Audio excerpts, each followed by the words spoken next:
আজি আমাৰ কেবিনেটত অসম পুলিচৰ যিটো 102 বুলি আপোনালোকে ফোন নাম্বাৰ দেখিছে 112 এই গোটেই প্ৰকল্পটোক আধুনিক ৰূপত সজাই তুলিবৰ বাবে আমি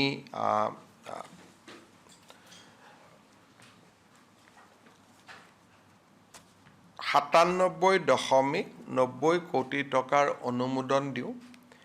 এই আঁচনিটো এনেকুৱা হ'ব যে 200খন পুলিচৰ ভেন থাকিব।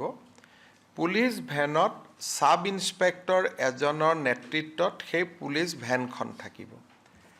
112ৰ এটা কল চেণ্টাৰ থাকিব, যিটো কল চেণ্টাৰ আমি দেৰগাঁৱত প্ৰতিষ্ঠা কৰিম লাচিত বৰফুকন একাডেমীত।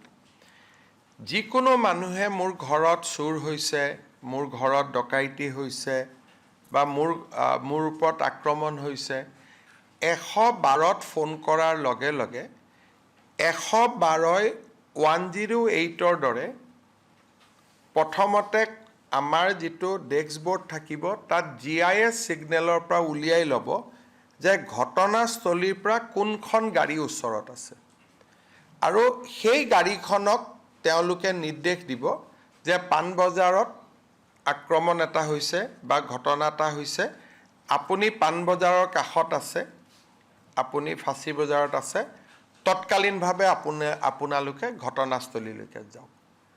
তাৰমানে মোবাইল পুলিচ ষ্টেচন এটা হ'ব, 200টা মোবাইল পুলিচ ষ্টেচন, য'ত নেকি 112ক ফোন কৰাৰ লগে লগে তাৰ পৰা অপাৰেটৰে ইনষ্ট্ৰাকশ্যন দিব আৰু পুলিচ ষ্টেচন বা পুলিচ গাড়ীকেইখন ঘটনাস্থলীত গৈ উপস্থিত হ'ব। এই গোটেই কামটো কৰিবৰ কাৰণে আমাক 1000জন ড্ৰাইভাৰ লাগিব, 200খন গাড়ী কেইবাটাও শ্বিফ্টত হ'ব, 200খন গাড়ী লাগিব, আমাক ছফ্টৱেৰ লাগিব আৰু কণ্ট্ৰল ৰুমত এনি টাইম বহি থাকিবৰ কাৰণে 200গৰাকী ল'ৰা ছোৱালী লাগিব।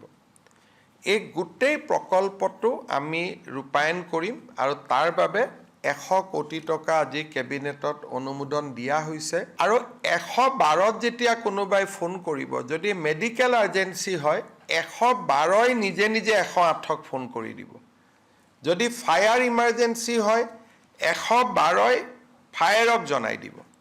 তাৰমানে এইটো হোম, পুলিচ, ফায়াৰ ব্ৰিগেড, স্বাস্থ্য তিনিওটা বিভাগত ইয়াত এটা এই 112ৰ জৰিয়তে এটা সমন্বয় সাধন কৰা হ'ব। তাৰমানে তেওঁ ভুক্তভোগীজনে 3টা ফোন কৰিব নালাগে, ফায়াৰ ব্ৰিগেডত ফোন কৰিব নালাগে, এম্বুলেন্সত ফোন কৰিব নালাগে, 112ত ফোন কৰিলেই গোটেইখিনি কাম একেলগে হ'ব।